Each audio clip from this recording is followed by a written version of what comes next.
कुछ महीनों में होने वाले दिल्ली विधानसभा चुनाव में इस बार त्रिकोणीय मुकाबला बनता दिखाई दे रहा है, जो कि काफी रोचक होने वाला है। जो कांग्रेस इससे पहले हुए दो चुनावों में ज्यादा एक्टिव नहीं हुई, वो इस बार काफी आक्रामक मोड में दिखाई दे रही है।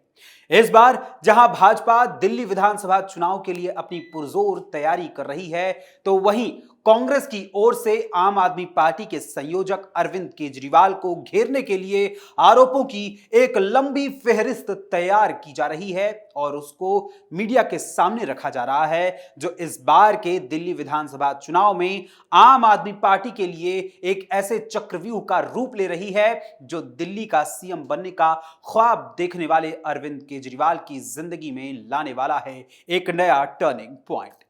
नमस्कार, वंदे मातरम, कैपिटल टीवी देख रहे हैं आप और मैं हूं आपके साथ अखिलेश पांडे। दिल्ली में विधानसभा चुनाव की तैयारी शुरू हो चुकी है।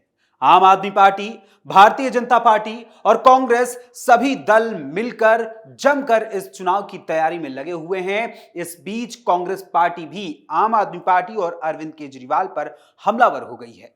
कांग्रेस के वरिष्ठ नेता अजय माकन ने तो आम आदमी पार्टी के प्रमुख और दिल्ली के पूर्व मुख्यमंत्री अरविंद केजरीवाल को एंटी नेशनल यानी राष्ट्र विरोधी तक करार दे दिया है।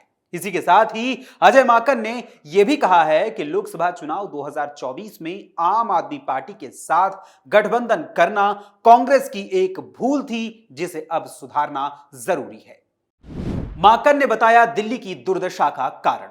दरअसल दिल्ली कांग्रेस ने बुधवार को आम आदमी पार्टी सरकार के खिलाफ एक श्वेत पत्र जारी किया है। इस दौरान अजय माकन ने कहा कि दिल्ली में कांग्रेस के कमजोर होने और दिल्ली की दुर्दशा का एक बड़ा कारण 10 साल पहले कांग्रेस द्वारा केजरीवाल के नेतृत्व वाली पहली सरकार को समर्थन देना था।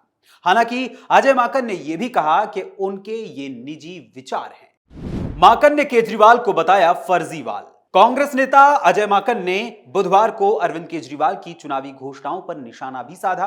उन्होंने कहा, केजरीवाल को अगर एक शब्द में परिभाषित किया जा सकता है तो वो शब्द है फर्जीवाल। इस व्यक्ति की घोषणाएं सिर्फ फर्जीवाड़ा हैं, इसके अलावा और कुछ नहीं है।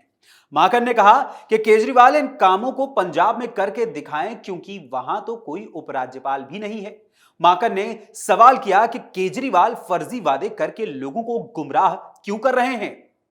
एंटी नेशनल हैं केजरीवाल। कांग्रेस के वरिष्ठ नेता अजय माकन ने अपने विचार से कहा कि आम आदमी पार्टी के साथ लोकसभा चुनाव में दोबारा गठबंधन करके एक भूल दोबारा की गई है। इस भूल को सुधारना जरूरी है। माकन ने कहा कि केजरीवाल जैसे व्यक्ति पर भरोसा नहीं किया जा सकता। केजरीवाल की कोई विचारधारा और कोई सोच नहीं है। वो अपनी राजनीतिक महत्वाकांक्षा के लिए किसी भी हद तक जा सकते हैं। माकन ने कहा कि केजरीवाल ने समान नागरिक संहिता अनुच्छेद 370 और संशोधित नागरिकता कानून को लेकर भाजपा के साथ खड़े होकर उसका समर्थन किया। माकन ने कहा, केजरीवाल एंटी नेशनल हैं, उनकी कोई विचारधारा नहीं है सिवाय अपनी निजी महत्वाकांक्षा के। वहीं कांग्रेस के वरिष्ठ नेता अजय माकन ने जहां प्रेस कॉन्फ्रेंस के दौरान आम आदमी पार्टी और केजरीवाल पर जमकर हमला बोला, तो इसके अगले ही दिन यानी गुरुवार को आम आदमी पार्टी की ओर से दिल्ली की मुख्यमंत्री आतिशी मार्लेना और आम आदमी पार्टी के राज्यसभा सांसद संजय सिंह ने कांग्रेस नेता अजय माकन के आरोपों पर पलटवार करते हुए एक प्रेस कॉन्फ्रेंस की और आरोप लगाया कि कांग्रेस को भारतीय जनता पार्टी फंड दे रही है। सीएम आतिशी मार्लेना ने कांग्रेस पर बोला हमला। दिल्ली की मुख्यमंत्री आतिशी मार्लेना ने प्रेस कॉन्फ्रेंस के दौरान कहा कि कांग्रेस के बयानों और एक्शन से बिल्कुल साफ हो गया है कि दिल्ली चुनाव के लिए कांग्रेस पार्टी ने बीजेपी से साठगांठ कर ली है। अजय माकन के बयान का उल्लेख करते हुए आतिशी ने कहा कि अरविंद केजरीवाल को अजय माकन ने एंटी नेशनल बताया था। आतिशी ने कहा कि क्या उन्होंने आज तक बीजेपी के किसी नेता पर ऐसा कोई आरोप लगाया है। यानी आतिशी मार्लेना को इस बात से दिक्कत हो रही है कि आखिर अरविंद केजरीवाल को कांग्रेस क्यों घेरने लगी है। संजय सिंह बोले, बीजेपी की स्क्रिप्ट पढ़ते हैं अजय माकन। आम आदमी पार्टी की इस प्रेस कॉन्फ्रेंस में दिल्ली की मुख्यमंत्री आतिशी मार्लेना के साथ मौजूद आम आदमी पार्टी के नेता व राज्यसभा सांसद संजय सिंह ने भी कांग्रेस पर जमकर हमला बोला। इस दौरान उन्होंने कहा कि दिल्ली के अंदर कांग्रेस पार्टी बीजेपी के पक्ष में खड़ी हो गई है। कांग्रेस हर वो काम कर रही है जिससे बीजेपी को चुनाव में फायदा हो। दिल्ली के अंदर कांग्रेस के नेता हैं अजय माकन। वो बीजेपी की स्क्रिप्ट पढ़ते हैं। वो बीजेपी के कहने पर आम आदमी पार्टी के नेताओं को टारगेट करते हैं। इसके साथ ही आगे आम आदमी पार्टी के राज्यसभा सांसद संजय सिंह ने कहा कि कल तो माकन ने तो हद कर दी और उन्होंने हद को पार भी कर दी। उन्होंने देश और दिल्ली के सबसे लोकप्रिय नेता अरविंद केजरीवाल को एंटी नेशनल कह दिया। अगर केजरीवाल एंटी नेशनल हैं तो आप मुझे बताइए वो केजरीवाल दिल्ली के लोगों के लिए शिक्षा, स्वास्थ्य, बिजली, पानी और रोजगार का इंतजाम कैसे कर रहे हैं? महाराष्ट्र में साथ रहने वाले साथी दिल्ली में हुए जुदा। महाराष्ट्र में कांग्रेस और आम आदमी पार्टी ने एक साथ मिलकर विधानसभा का चुनाव अभी कुछ महीनों पहले ही लड़ा था, लेकिन दिल्ली में दोनों ने अपने अपने रास्ते अलग कर लिए हैं और कांग्रेस पुख्ता सबूतों के साथ आम आदमी पार्टी पर आरोप लगा रही है।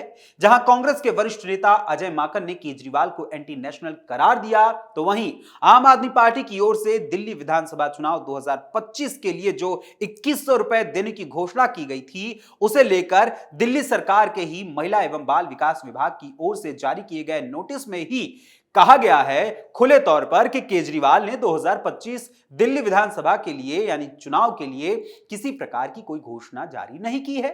ऐसी खबर मिलते ही कांग्रेस नेता संदीप दीक्षित ने भी आम आदमी पार्टी की प्रस्तावित योजनाओं को धोखाधड़ी करार दे दिया और साथ ही आम आदमी पार्टी पर लोगों का डेटा इकट्ठा करने का आरोप भी लगाया है। भाजपा ने आप बनाम कांग्रेस पर दी प्रतिक्रिया। आम आदमी पार्टी बनाम कांग्रेस के टकराव पर भारतीय जनता पार्टी की ओर से भी प्रतिक्रिया दी गई है। कांग्रेस और आम आदमी पार्टी के इस टकराव को लेकर दिल्ली भाजपा प्रमुख वीरेंद्र सचदेवा ने कहा कि दोनों पार्टियों ने दिल्ली को लूटा है और चुनाव से पहले अपनी किस्मत बदलने के लिए ऐसे मुद्दे उठा रही हैं।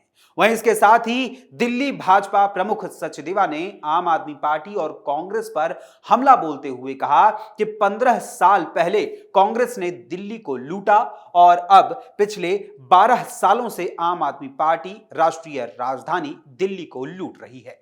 अब जब उन्हें एहसास हो गया है कि वो विधानसभा चुनाव हार रहे हैं, तो वो अपनी किस्मत बदलने के लिए हर संभव कोशिश कर रहे हैं। जब लोकसभा के दौरान वो एक साथ घूमते थे, तब उनकी अंतरात्मा आखिर कहां थी? भाजपा वर्षों से इन दोनों से लड़ रही है। दिल्ली युवा कांग्रेस की ओर से केजरीवाल के खिलाफ हुई शिकायत। एक और जहां कांग्रेस और आम आदमी पार्टी के बीच प्रेस कॉन्फ्रेंस के माध्यम से आरोप प्रत्यारोप का क्रम लगातार जारी है, तो वहीं दूसरी ओर दिल्ली युवा कांग्रेस ने भी आम आदमी पार्टी के संस्थापक अरविंद केजरीवाल के खिलाफ एक शिकायत दर्ज कराई है, जिसमें केजरीवाल पर गैर मौजूद योजनाओं का दावा करके जनता को गुमराह करने और धोखा देने का आरोप लगाया गया है। आम आदमी पार्टी की ओर से दिल्ली विधानसभा चुनाव 2025 से पहले मुख्यमंत्री महिला सम्मान योजना और साथ ही संजीवनी योजना के लिए लोगों का पंजीकरण करने के लिए व्यापक जनसंपर्क अभियान शुरू करने के बाद यह शिकायत दर्ज कराई गई है। इस शिकायत में दिल्ली यूथ कांग्रेस की ओर से कहा गया है, ये बात सामने आई है कि आपके विभिन्न विधायक और दिल्ली नगर निगम पार्षद जनता से संवेदनशील व्यक्तिगत जानकारी सक्रिय रूप से एकत्र कर रहे हैं, जिसमें मतदाता पहचान पत्र का विवरण और फोन नंबर शामिल है।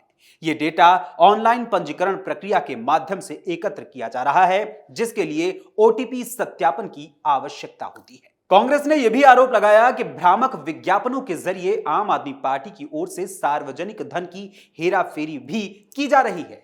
वहीं पार्टी ने दावा किया कि इस तरह की हरकतें न केवल जनता के भरोसे को कमजोर करती है, बल्कि दिल्ली के नागरिकों को यानी दिल्ली वासियों को धोखा देने और करदाताओं के पैसे का दुरुपयोग करने की एक सोची समझी साजिश भी है। यानी जो केजरीवाल खुद को दिल्ली का नायक समझ रहे हैं और जिन्हें आम आदमी पार्टी हिंदी फीचर फिल्म का अनिल कपूर माने बैठी है, वही केजरीवाल अब अपने ही चक्रव्यूह में पूरी तरीके से फंसते हुए नजर आ रहे हैं। अब ऐसे में अरविंद केजरीवाल और उनकी आम आदमी पार्टी की ओर से जहां चुनाव जीतने के लिए नए नए आरोपों को गढ़कर नए नए पैंतरे आजमाए जा रहे हैं और भाजपा व कांग्रेस पर हमला करने के लिए प्रेस कॉन्फ्रेंसेस की जा रही हैं, तो वहीं कांग्रेस की ओर से लगाए गए आरोपों और शिकायतों से अब आम आदमी पार्टी की न सिर्फ मुश्किलें बढ़ रही हैं बल्कि उसका काला चिट्ठा भी जनता के सामने आ रहा है।